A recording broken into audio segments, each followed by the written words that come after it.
In the middle of Avinu Malkeinu, we sing Avinu Malkeinu Kotvenu B'Sefer Chaim Tovim. Our Machzor translates this as Avinu Malkeinu, inscribe us for blessing in the book of life.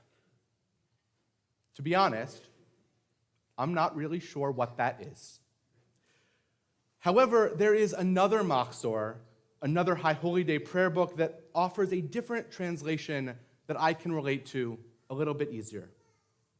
The Reform Movement's newest Machzor says, Avinu Malkeinu, enter our names in the book of lives well lived. That I can understand. I know the book of lives well lived because I got to witness one. My grandfather, Stanley Pleasant, died just 8 months ago at the age of 96. He was my idol and my inspiration in everything that I did and continue to do, and his loss still affects me deeply. This is my first Yom Kippur without him, my first High Holy Day season without being able to talk about my sermon topics with him or share brisket with him at the dinner table. But my grandfather truly was the best example that I know of a life well lived. And every single time we sing that line from Avinu Malkeinu, I think about him. So on this Yom Kippur morning, when we all think about that record in the book of life, I offer one example from whom we can all learn. 3 life lessons from my grandfather and how they can help us all be written and sealed in the book of life. 1, loyalty and family. My grandfather was quite simply the most loyal person I ever knew. If you were an important person in his life in any way, he was fiercely loyal to you and there in any and every way he could be.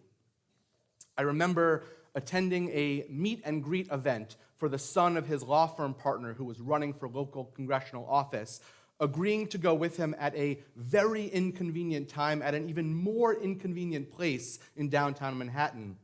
I asked if it might be easier if we simply skipped the event and sent a donation instead. Of course not, he said sharply. That's family. That was my grandfather. He treated those close to him as if they were family, and he would have done absolutely anything to help if he could. This was even more true with his actual family. Nothing made him happier than being with as much of his family as possible. When his kids and grandkids were split between the East and West Coasts, the times when the whole family was together was the thing he looked forward to most. A couple of years ago, we were all in LA, Grandma and Grandpa and all 6 of their grandkids together in one place. We were sitting outside, talking and joking, and I noticed that he was sitting a little bit away, up on a chair that was higher up so he could look down, cigar in hand, just watching, marveling, soaking in this moment of his family enjoying time together. I don't think I ever saw him happier than in moments like those. And I was with him in the Bronx in 2009 when the Yankees clinched the World Series on his 84th birthday, so that's saying something. This lesson of loyalty and family and commitment that was so deeply imbued in my grandfather also happens to be the way that I read the Yom Kippur Torah portion this morning. In fact, perhaps it isn't such a coincidence, and it is precisely because of my grandfather that I read the text this way. The Torah portion we read this morning, Nitzavim, opens with the line, Atem Nitzavim Hayom Kulchem. You stand this day, all of you.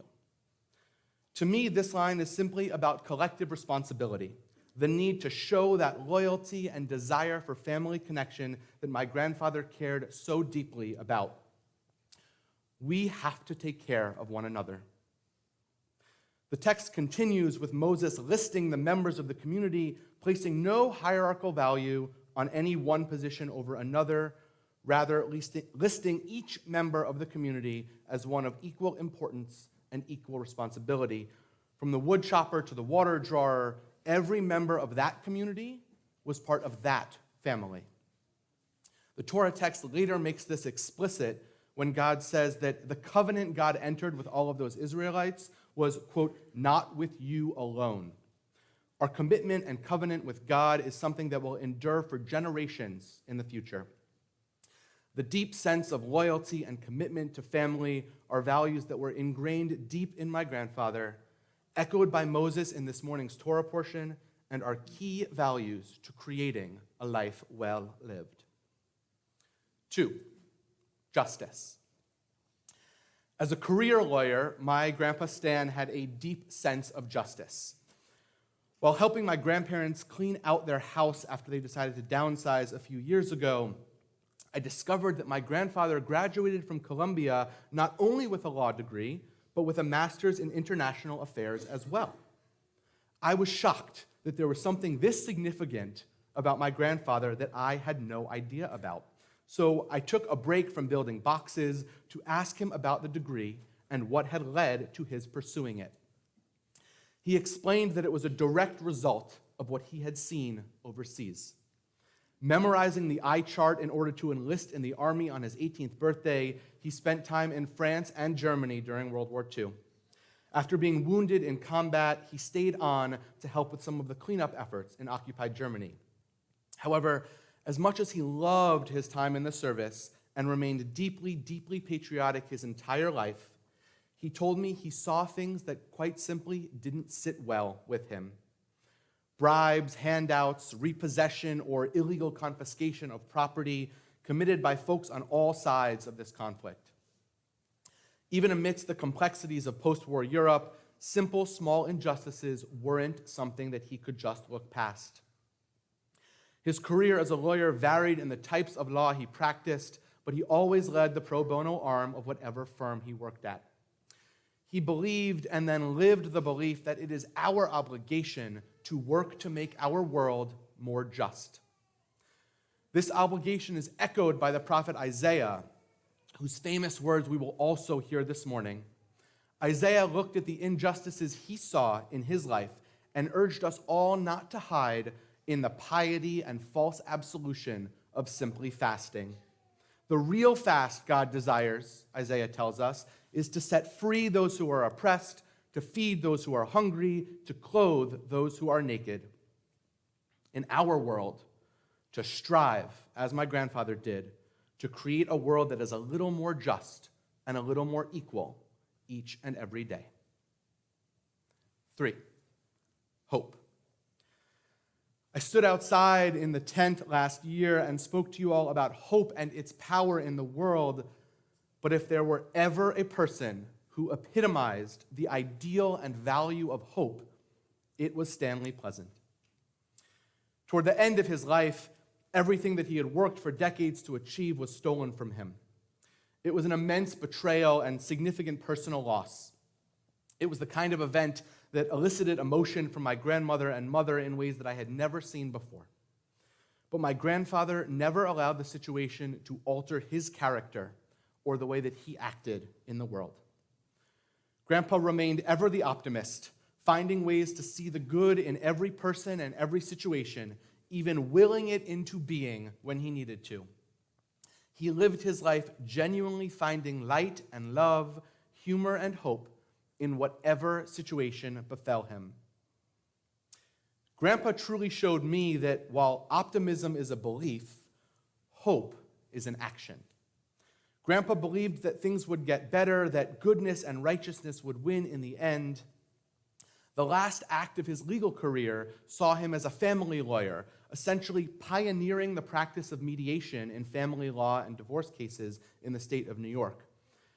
And to me, this was a direct result of his belief that there was more goodness and love than there was hatred and anger in the world.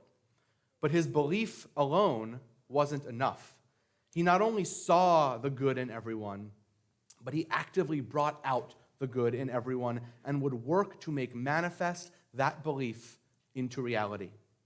That is hope personified and put into action. And in our tradition, hope personified comes in the form of a man named Elijah. Elijah is one of my favorite characters in Judaism, not necessarily because of who he is or what he does, but because of what he represents. The potential of what might follow him. Outside of our Tanakh, Elijah is part of Jewish tradition in three main ways. We have a cup for him during the Passover Seder, we have a chair for him at a bris or baby naming, and we sing about him at the ceremony of Havdalah at the end of Shabbat. Why these three events? Elijah is a character in these three significant events because Elijah, it is said, is the one who will usher in the era of the Messiah, the Messianic age. Elijah is the harbinger of hope for our world. At Seder, we celebrate our redemption from slavery in Egypt and then open the door for Elijah, say next year in Jerusalem, and hope that he will enter and usher in that era of peace. At a baby naming, there's always a chair for Elijah, traditionally to represent the idea that that child might be the Messiah, but in a more modern explanation, Elijah is invited and welcomed at every baby naming because Elijah represents the unlimited potential that that child has. The idea that that child could be the one to make monumental change in society. That child could help bring more peace into this world. And finally, at the end of Havdalah, at the end of Shabbat each week, we sing for Elijah because Elijah represents the idea that, quite simply, this could be the week that things change. This could be the week that things start to get better. My grandfather was unequivocally the Elijah in my life, reminding me not only that things could get better, but reminding all of us that we play a role in doing so. In my eulogy for him in January, I said, he truly believed in Dr. King's quote that the moral arc of the universe is long, but it bends towards justice. But he also made it his life's mission to be an arc bender himself. The traditional greeting for Yom Kippur is Gamar Chatima Tova. Literally translated, we say, may you have a good final sealing. In a lot of ways, this is what Yom Kippur is all about. For the past 10 days, and really for the entire month leading up to the High Holy Days, we have done the hard work of teshuvah, hoping that the work that we do on ourselves, the amends we make with God, with ourselves, and with others, help us reach that ultimate end goal of being written into the book of lives well lived. Tonight at Ne'ilah, when we sing Avinu Malkeinu for the final time, we change that line. We sing Chotmenu b'Sefer Chaim Tovim. Instead of written, may we be sealed in the book of lives well lived. So how do we do that? Be like Moses. Be like Isaiah. Be like Elijah. Be like Stanley Pleasant. May each one of us be inscribed and sealed for blessing in the book of lives well lived. Gamar Chatima Tova.